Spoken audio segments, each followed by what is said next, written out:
Trgovanje u zoni. Predgovor. Veliko bikovsko tržište dionica dovelo je do jednako velikog bikovskog tržišta u broju objavljenih knjiga na temu kako zaraditi novac, trgovanje tržišta. Mnogo je ideja, neke dobre, neke ne, neke originalne, neke samo prepakivanje ranijih dijela. Povremeno, međutim, pisac istupi s nečim što ga zaista izdvaja iz mase, nečim posebnim. Jedan takav pisac je Mark Douglas. Mark Douglas, Trgovanje u zoni, napisao je knjigu koja je akumulacija godina razmišljanja i istraživanja djelo cijelog života i za one od nas koji trgovanje smatraju profesijom, stvorio je pravi dragulj. Trgovanje u zoni je detaljan pogled na izazove s kojima se suočavamo kada se prihvatimo izazova trgovanja. Za početnika, jedini izazov izgleda pronaći način da zaradi novac. Kada početnik shvati da savjeti, preporuke brokera i drugi načini opravdanja kupovine ili prodaje ne funkcionišu dosljedno, otkriva da ili treba razviti pouzdanu strategiju trgovanja ili kupiti novu. Nakon toga, trgovanje trebao biti lako, zar ne? Sve što trebate učiniti je slijediti pravila i novac će vam pasti u krilo. U ovom trenutku, ako ne i prije, početnici otkrivaju da trgovanje može postati jedno od najfrustrirajućih iskustava s kojima će se ikada suočiti. Ovo iskustvo vodi do često spominjane statistike da 95% trgovaca fučersima izgubi sav svoj novac u prvoj godini trgovanja. Trgovci dionicama uglavnom doživljavaju iste rezultate, zbog čega stručnjaci uvijek ističu činjenicu da većina trgovaca dionicama ne uspijeva nadmašiti jednostavan investicijski scenario, kupi i drži. Zašto onda ljudi, od kojih je većina izuzetno uspješna u drugim zanimanjima, tako bijedno propadaju kao trgovci? Da li se uspješni trgovci rađaju, a ne stvaraju? Mark Douglas kaže da ne. Ono što je neophodno, kaže on, jeste da pojedinac stekne način razmišljanja trgovca. Zvuči lako, ali činjenica je da je ovaj način razmišljanja vrlo stran u poređenju s načinom na koji nas naša životna iskustva uče razmišljati o svijetu. Ta stopa neuspjeha od 95% ima smisla kada uzmete u obzir kako većina nas doživljava život, koristeći vještine stečene tokom rasta. Međutim, kada je u pitanju trgovanje, ispostavilo se da vještine koje naučimo da bismo postigli visoke ocjene u školi, napredovali u karijeri i stvarali odnose s drugim ljudima, vještine koje nas uče i koje bi nas trebale nositi kroz život, ispadaju neprikladne za trgovanje. Otkrivamo da trgovci moraju naučiti razmišljati u smislu vjerovatno će i odreći se svih vještina koje su stekli kako bi postigli rezultate u gotovo svakom drugom aspektu našeg života. Trgovanje u zoni, Mark Douglas nas uči kako. Sastavio je vrlo vrijednu knjigu. Njegovi izvori su njegova lična iskustva kao trgovca, trenera trgovaca u Chicagu, autora i predavača u svojoj oblasti psihologije trgovanja. Moja preporuka: uživajte u Douglasovom restoranu, Trgovanje u zoni, time razviti način razmišljanja trgovca. Predgovor. Cilj svakog trgovca je redovno ostvarivanje profita, ali tako malo ljudi ikada zaista zarađuje konstantan novac kao trgovci. Šta objašnjava mali procenat trgovaca koji su konstantno uspješni? Za mene je odlučujući faktor psihološki konstantni pobjednici razmišljaju drugačije od svih ostalih. Počeo sam trgovati 1978. godine. U to vrijeme sam vodio agenciju za komercijalno osiguranje od nezgoda u predgrađu Detroita, Michigan. Imao sam vrlo uspješnu karijeru i mislio sam da taj uspjeh mogu lako prenijeti u trgovanje. Nažalost, otkrio sam da to nije slučaj. Do 1981. godine bio sam potpuno zgrožen svojom nemogućnošću da efikasno trgujem dok sam radio i drugi posao, pa sam se preselio u Chicago i dobio posao brokera u Merrill Lynchu na čikaškoj berzi. Kako sam se snašao? Pa, u roku od 9 mjeseci od preseljenja u Chicago, izgubio sam gotovo sve što sam posjedovao. Moji gubici bili su rezultat i mojih trgovačkih aktivnosti i mog pretjeranog načina života, koji je zahtijevao da zaradim mnogo novca kao trgovac. Iz ovih ranih iskustava kao trgovca naučio sam mnogo o sebi i o ulozi psihologije u trgovanju. Kao rezultat toga, 1982. godine sam počeo raditi na svojoj prvoj knjizi, Disciplinovani trgovac, razvijanje pobjedničkog stava. Kada sam započeo ovaj projekat, nisam imao pojma koliko je teško napisati knjigu ili objasniti nešto što sam razumio na način i u obliku koji bi bio koristan drugim ljudima. Mislio sam da će mi trebati između 6 i 9 mjeseci da završim posao. Trebalo je 7,5 godina i konačno je objavljena od strane Prentice Halla 1990. Godine 1983. Napustio sam Merrill Lynch kako bi osnovao konsultantsku firmu, Trading Behavior Dynamics, gdje trenutno razvijam i vodim seminare o psihologiji trgovanja i djelujem u svojstvu onoga što se obično naziva trenerom za trgovanje. Održao sam bezbroj prezentacija za trgovačke kompanije, klirinške firme, brokerske kuće, banke i investicione konferencije širom svijeta. Radio sam na ličnom nivou, 1 na 1, sa gotovo svakom vrstom trgovca u poslu, uključujući neke od najvećih trgovaca na berzi, hedžera, specijalista za opcije i CTA-ova, kao i početnike. U trenutku pisanja ovog teksta, posljednjih 17 godina sam proveo analizirajući psihološku dinamiku iza trgovanja kako bi mogao razviti efikasne metode za podučavanje pravilnim principima uspjeha. Ono što sam otkrio jeste da, na najfundamentalnijem nivou, postoji problem s načinom na koji razmišljamo. Postoji nešto inherentno u načinu na koji naši umovi rade, a što se ne uklapa baš najbolje s karakteristikama koje pokazuju tržišta. Oni trgovci koji imaju povjerenja u vlastite trgovine, koji vjeruju sebi da će bez oklijevanja učiniti ono što treba učiniti, jesu oni koji postaju uspješni. Više se ne boje nepredvidljivog ponašanja tržišta. Uče se fokusirati na informacije koje im pomažu. Uočiti prilike za ostvarivanje profita, umjesto da se fokusiraju na informacije koje pojačavaju njihove strahove. Iako ovo može zvučati komplicirano, sve se svodi na učenje vjerovanja da 1. Ne morate znati šta će se sljedeće dogoditi da biste zaradili novac. 2. Sve se može dogoditi. I 3. Svaki trenutak je jedinstven, što znači da je svaka prednost i ishod zaista jedinstveno iskustvo. Trgovina ili uspjeva ili ne. U svakom slučaju, čekate da se pojavi sljedeća prednost i ponavljate proces iznova i iznova. Ovim pristupom ćete metodično, ne slučajno, naučiti šta funkcioniše, a šta ne. I, podjednako važno, izgradit ćete osjećaj samopouzdanja kako ne biste oštetili sebe u okruženju koje ima neograničene kvalitete koje tržišta imaju. Većina trgovaca ne vjeruje da su njihovi problemi u trgovanju rezultat načina na koji razmišljaju o trgovanju ili, preciznije, kako razmišljaju dok trguju. U mojoj prvoj knjizi, Disciplinovani trgovac, probleme s kojima se trgovac suočava identificirao sam iz mentalne perspektive, a zatim izgradio filozofski okvir za razumijevanje prirode tih problema i razloga zašto postoje. Imao sam 5 glavnih ciljeva na umu prilikom pisanja Trgovanje u zoni. Da bi se trgovcu dokazalo da detaljnija ili bolja analiza tržišta nije rješenje za njegove poteškoće u trgovanju ili nedostatak konzistentnih rezultata. Uvjeriti trgovca da su njegov stav i stanje uma ono što određuje njegove rezultate.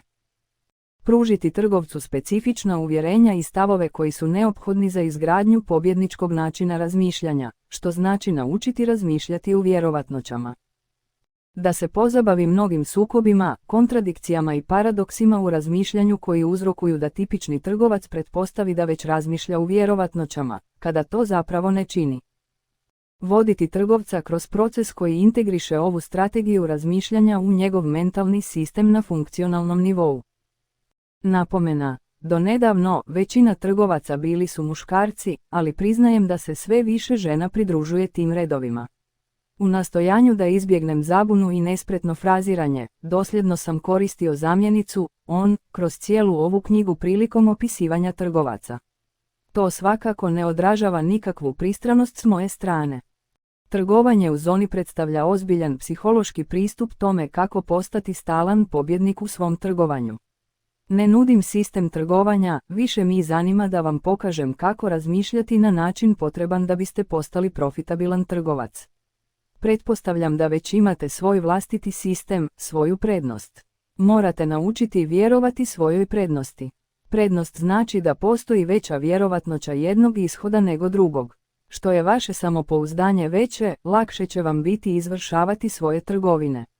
Ova knjiga je Osmišljeno da vam pruži uvid i razumijevanje koje vam je potrebno o sebi i prirodi trgovanja, tako da to zapravo postane lako, jednostavno i bez stresa kao kada samo pratite tržište i razmišljate o tome. Da biste utvrdili koliko dobro razmišljate kao trgovac, ispunite sljedeću anketu o stavovima. Nema tačnih ili netačnih odgovora. Vaši odgovori su pokazatelj koliko je vaš trenutni mentalni okvir u skladu s načinom razmišljanja koji trebate koristiti kako biste izvukli maksimum iz svog trgovanja. Anketa o stavovima.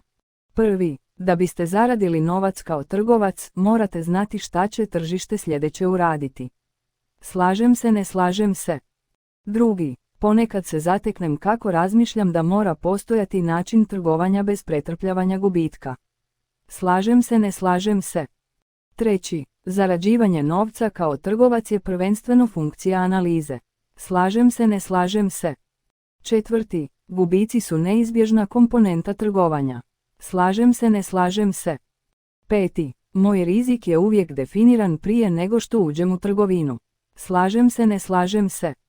Šesti, po mom mišljenju uvijek postoji cijena povezana s otkrivanjem šta bi tržište moglo sljedeće učiniti. Slažem se, ne slažem se. Sedmi, ne bi se ni trudio da uđem u sljedeću trgovinu da nisam siguran da će biti dobitna. Slažem se, ne slažem se. Osmi, što više trgovac sazna o tržištima i njihovom ponašanju, to će mu biti lakše izvršavati svoje trgovine. Slažem se, ne slažem se. Deveti, moja metodologija mi tačno govori pod kojim tržišnim uslovima da uđem ili izađem iz trgovine. Slažem se, ne slažem se.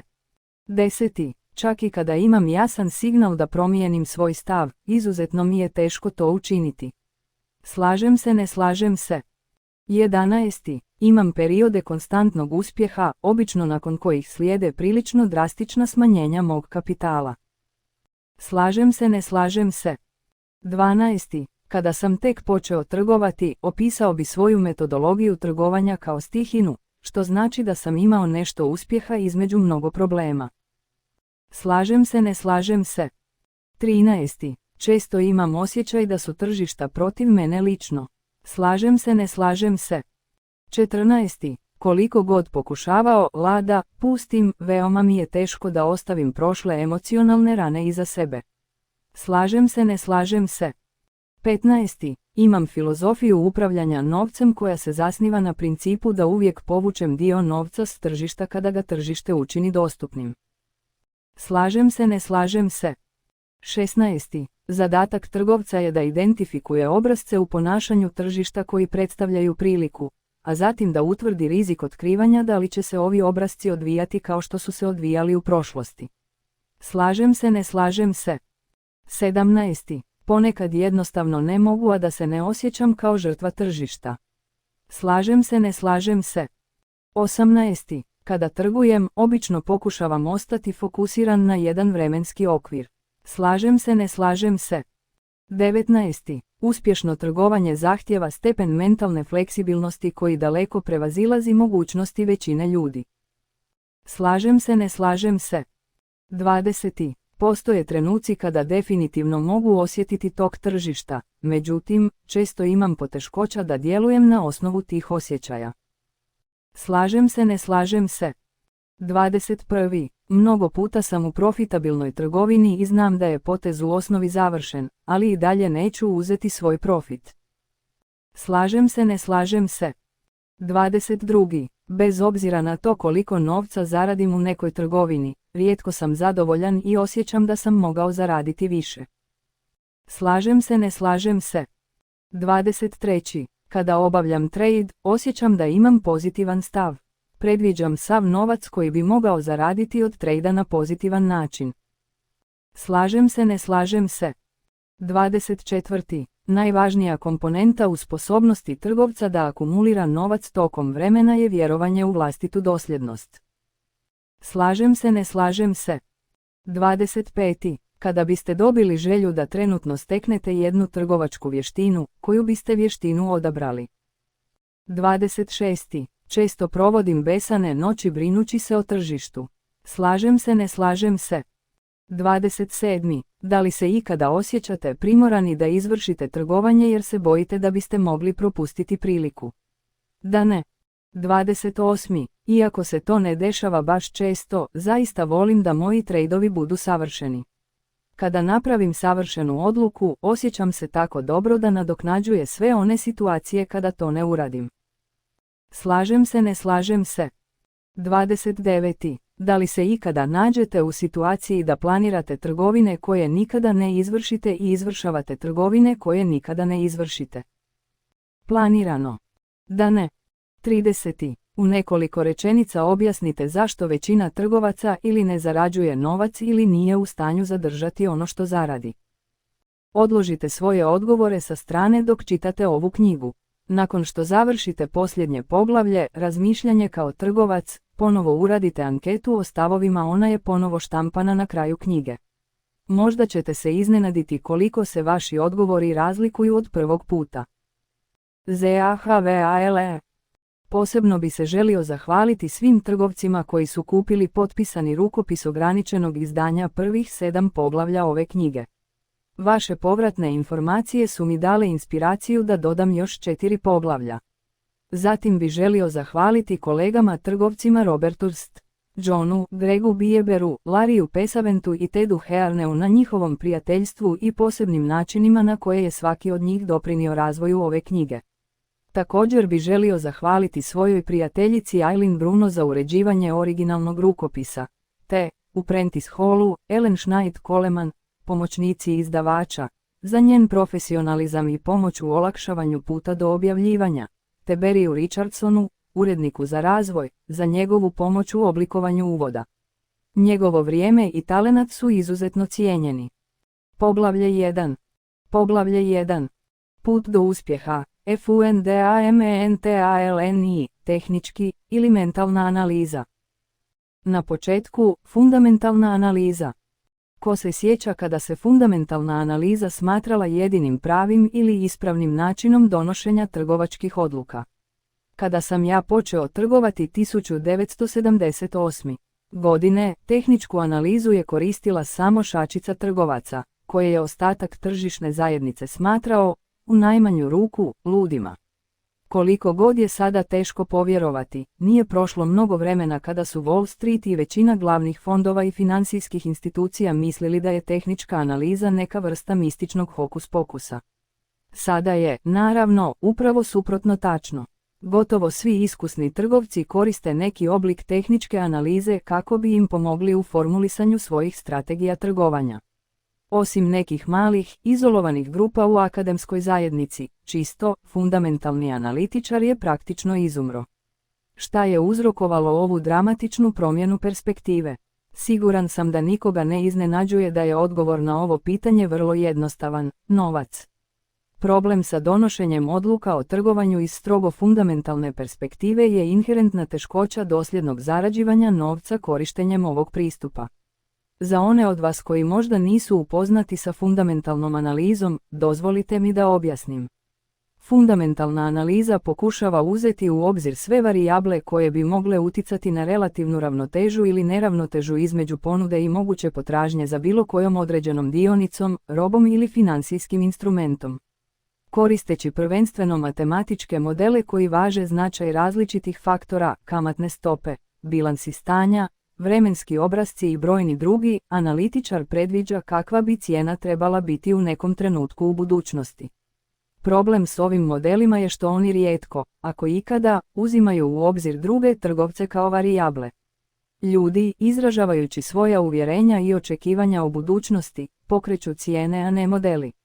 Činjenica da model pravi logičnu i razumnu projekciju na osnovu svih relevantnih varijabli nije od velike vrijednosti ako trgovci koji su odgovorni za većinu obima trgovanja nisu svjesni modela ili ne vjeruju u njega. U stvari, mnogi trgovci, posebno oni na berzama terminskih ugovora koji imaju sposobnost da vrlo dramatično mijenjaju cijene u jednom ili drugom smjeru, obično nemaju ni najmanju predstavu o fundamentalnim faktorima ponude i potražnje koji bi trebali utjecati na cijene. Nadalje, u svakom trenutku, veliki dio njihove trgovačke aktivnosti potaknut je odgovorom na emocionalne faktore koji su potpuno izvan parametara fundamentalnog modela. Drugim riječima, ljudi koji trguju i posljedično mijenjaju cijene ne djeluju uvijek racionalno. Konačno, fundamentalni analitičar bi mogao utvrditi da je predviđanje o tome gdje bi cijene trebale biti u nekom trenutku u budućnosti tačno.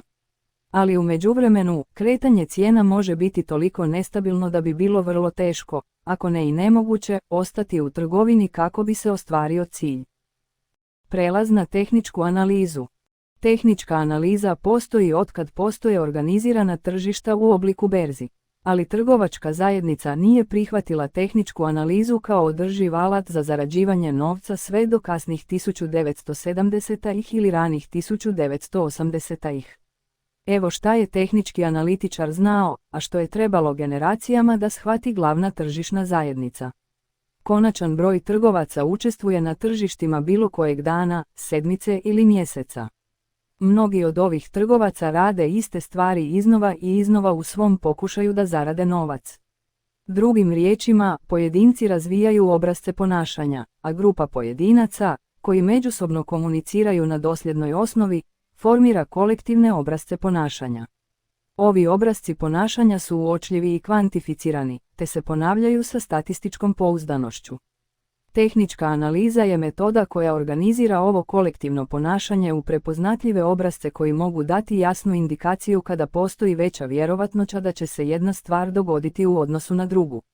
U određenom smislu, tehnička analiza vam omogućava da uđete u tržišta kako biste predvidjeli šta će se vjerovatno dogoditi sljedeće, na osnovu vrste obrazaca koje je tržište generiralo u nekom prethodnom trenutku. Kao metoda za predviđanje budućeg kretanja cijena, tehnička analiza se pokazala daleko superiornijom u odnosu na čisto fundamentalni pristup. Ona omogućava trgovcu da ostane fokusiran na ono što tržište radi. Sada u odnosu na ono što je radilo u prošlosti, umjesto da se fokusira na ono što bi tržište trebalo raditi isključivo na osnovu onoga što je logično i razumno, određeno matematičkim modelom. S druge strane, fundamentalna analiza stvara ono što ja nazivam jazom u stvarnosti, između onoga što bi trebalo biti i onoga što jeste. Jaz u stvarnosti izuzetno otežava donošenje bilo čega osim vrlo dugoročnih predviđanja koja je teško iskoristiti, čak i ako su tačna. Nasuprot tome, tehnička analiza ne samo da zatvara ovaj jaz u stvarnosti, već trgovcu stavlja na raspolaganje i praktično neograničen broj mogućnosti koje može iskoristiti. Tehnički pristup otvara mnogo više mogućnosti jer identificira kako se isti ponovljivi obrasci ponašanja javljaju u svakom vremenskom okviru iz trenutka u trenutak, dnevno, sedmično, godišnje i u svakom vremenskom periodu između. Drugim riječima, tehnička analiza pretvara tržište u beskrajan tok prilika za bogaćenje. Prelaz na mentalnu analizu. Ako tehnička analiza tako dobro funkcioniše, zašto bi sve više i više članova trgovačke zajednice preusmjeravalo svoj fokus sa tehničke analize tržišta na mentalnu analizu sebe, što znači na vlastitu individualnu trgovačku psihologiju? Da biste odgovorili na ovo pitanje, vjerovatno ne morate ništa više učiniti. Nego se zapitajte zašto ste kupili ovu knjigu. Najvjerovatniji razlog je taj što ste nezadovoljni razlikom između onoga što doživljavate kao neograničen potencijal za zaradu i onoga što na kraju dobijete. To je problem s tehničkom analizom, ako to tako možemo nazvati. Kada naučite identificirati obrasce i čitati tržište, otkrit ćete da postoje neograničene mogućnosti za zaradu. Ali, kao što sam siguran da već znate, može postojati i ogroman jaz između onoga što razumijete o tržištima i vaše sposobnosti da to znanje transformirate u dosljedan profit ili stalno rastuću krivulju kapitala. Razmislite o tome koliko ste puta pogledali grafikon cijena i rekli sebi, izgleda da tržište ide gore ili dolje. Kako god bilo, i ono što ste mislili da će se dogoditi se zapravo dogodilo. Ali niste učinili ništa osim što ste gledali kako se tržište kreće dok ste mučili zbog sveg novca koji ste mogli zaraditi. Postoji velika razlika između predviđanja da će se nešto dogoditi na tržištu i razmišljanja o svom novcu koji ste mogli zaraditi i stvarnosti samog ulaska i izlaska iz trgovina. Ovu razliku i druge slične njoj nazivam psihološkim jazom, koji može učiniti trgovanje jednim od najtežih poduhvata koje biste mogli odabrati i svakako jednim od najmisterioznijih za savladati. Veliko pitanje je, može li se trgovanje savladati? Da li je moguće iskusiti trgovanje s istom lakoćom i jednostavnošću koja se podrazumijeva kada samo posmatrate tržište i razmišljate o uspjehu, za razliku od toga da zapravo morate otvarati i skidati trgovine? Ne samo da je odgovor nedvosmislen, da, već je to upravo ono što vam ova knjiga treba pružiti uvid i razumijevanje koje vam je potrebno o sebi i o prirodi trgovanja. Dakle, rezultat je da zapravo trgovanje postaje lako, jednostavno i bez stresa kao kada samo posmatrate tržište i razmišljate o tome. Ovo se može činiti kao težak zadatak, a nekima od vas čak i nemogućim. Ali nije. Postoje ljudi koji su savladali umjetnost trgovanja, koji su smanjili jaz između dostupnih mogućnosti i svog konačnog rezultata. Ali, kao što možete očekivati, ovih pobjednika je relativno malo u poređenju s brojem trgovaca koji doživljavaju različite stepene frustracije, sve do ekstremne ogorčenosti, pitajući se zašto ne mogu stvoriti stalan uspjeh koji toliko očajnički žele.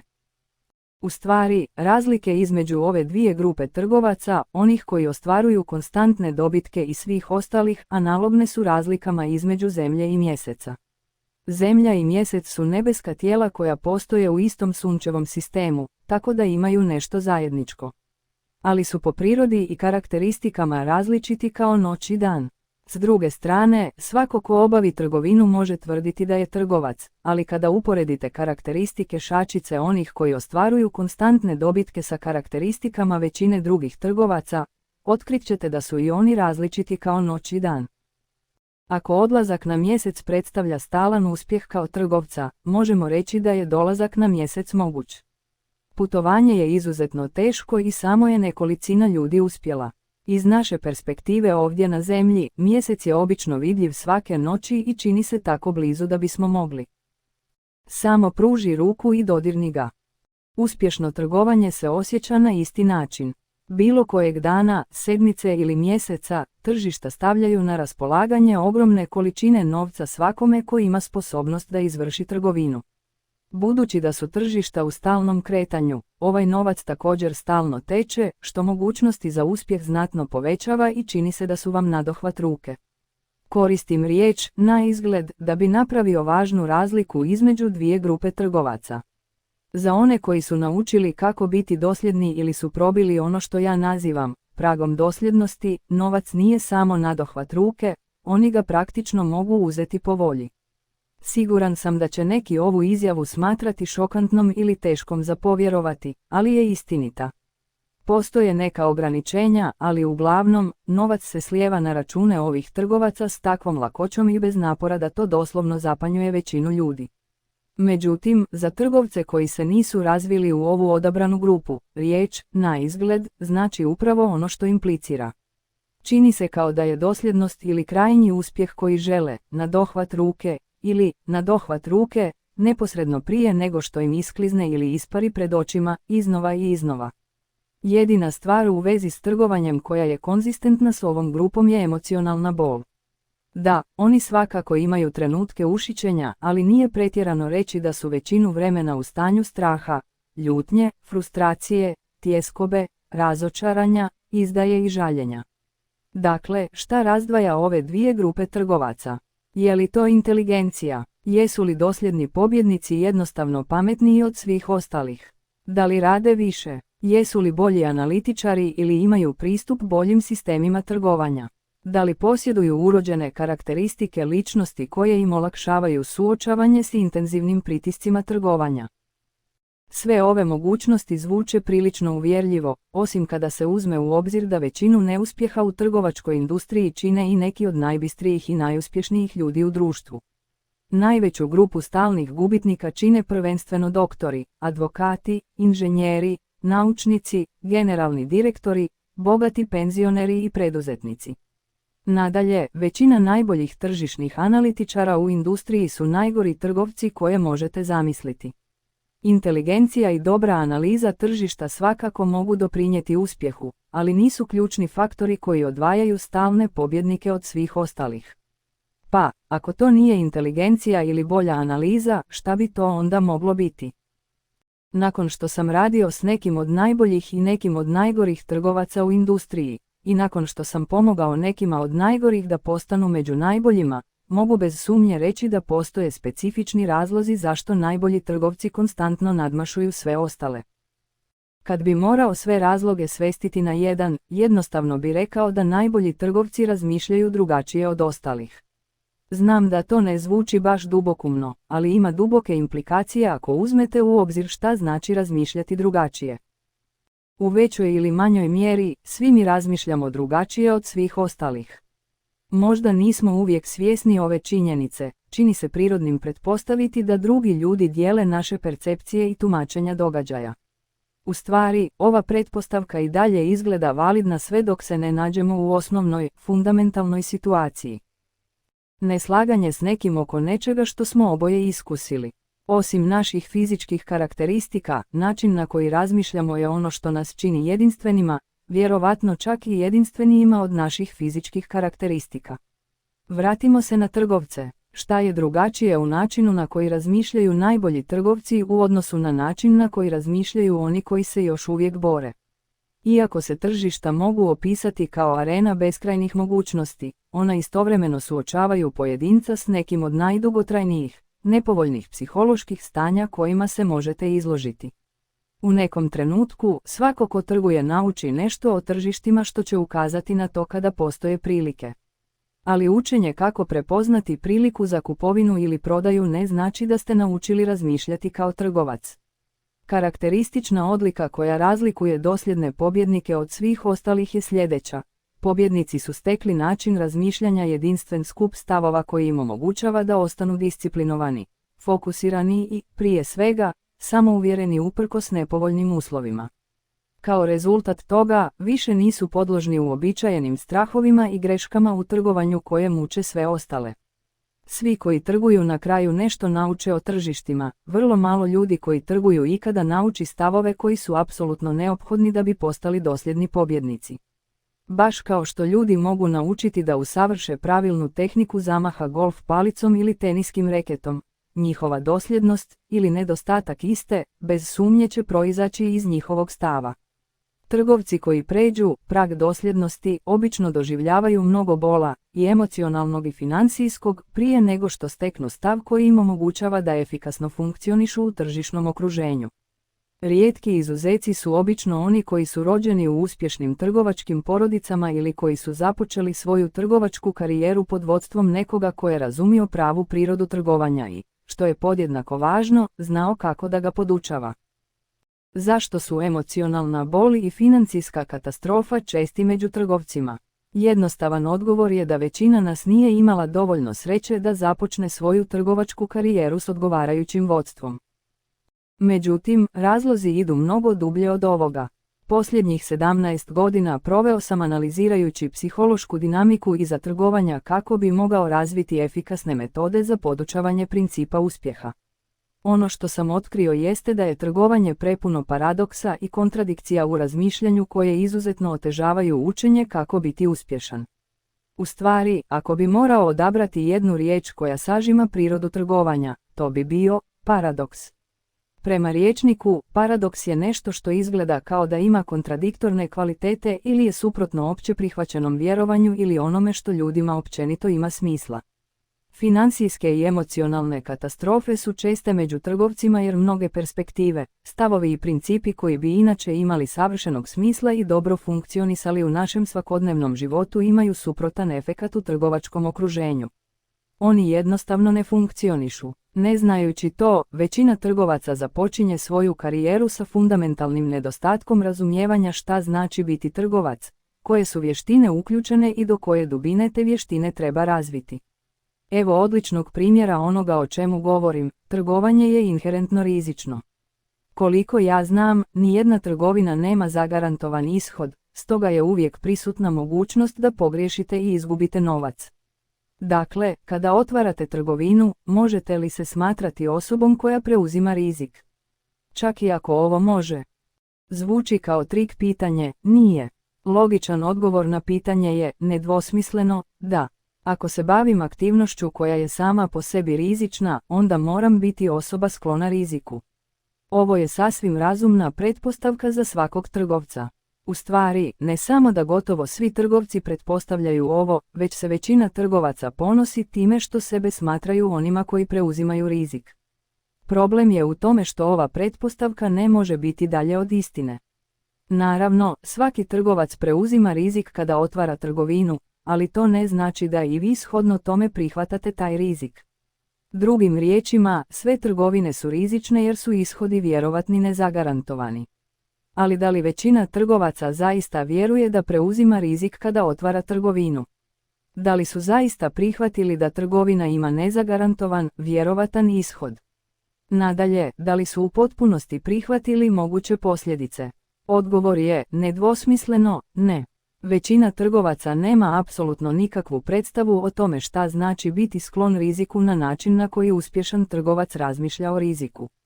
Najbolji trgovci ne samo da preuzimaju rizik, već su i naučili da ga prihvate i zagrle. Postoji ogroman psihološki jaz između pretpostavke da ste skloni riziku jer otvarate trgovine i potpunog prihvatanja rizika svojstvenih svakoj trgovini. Kada u potpunosti prihvatite rizike, to će imati duboke implikacije na vaš profit. Najbolji trgovci mogu započeti trgovinu bez i najmanjeg oklijevanja ili sukoba, i jednako slobodno i bez oklijevanja ili sukoba, priznati da ne funkcionira. Mogu izaći iz trgovine čak i s gubitkom i to ne izaziva ni najmanju emocionalnu nelagodu. Drugim riječima, rizici svojstveni trgovanju ne uzrokuju da najbolji trgovci izgube disciplinu, fokus ili osjećaj samopouzdanja. Ako niste u mogućnosti trgovati bez i najmanje emocionalne nelagode, posebno straha, onda niste naučili kako prihvatiti rizike svojstvene trgovanju. Ovo je veliki problem, jer u kojoj mjeri niste prihvatili rizik, u istoj mjeri ćete ga izbjeći. Pokušaj izbjegavanja nečega što je neizbježno imat će katastrofalne posljedice na vašu sposobnost uspješnog trgovanja. Učenje istinskog prihvatanja rizika u bilo kojem poduhvatu može biti teško, ali je izuzetno teško za trgovce, posebno s obzirom na to šta je u pitanju. Čega se generalno najviše bojimo, osim smrti ili javnog nastupa? Svakako, gubitak novca i greška su pri vrhu liste. Priznanje da nismo u pravu i gubitak novca uz to mogu biti izuzetno bolni i svakako nešto što treba izbjegavati. Pa ipak, kao trgovci, suočavamo se s ove dvije mogućnosti gotovo svakog trenutka kada smo u trgovini. Sada možda govorite sebi, osim činjenice da toliko boli, prirodno je ne željeti pogriješiti i izgubiti nešto, stoga je prikladno da učinim sve što mogu da to izbjegnem. Slažem se s vama, ali upravo je ta prirodna tendencija ono što čini trgovanje, koje izgleda kao da bi trebalo biti lako, izuzetno teškim. Trgovanje nam predstavlja fundamentalni paradoks, kako ostati disciplinovani, fokusirani i samouvjereni suočeni sa stalnom neizvjesnošću.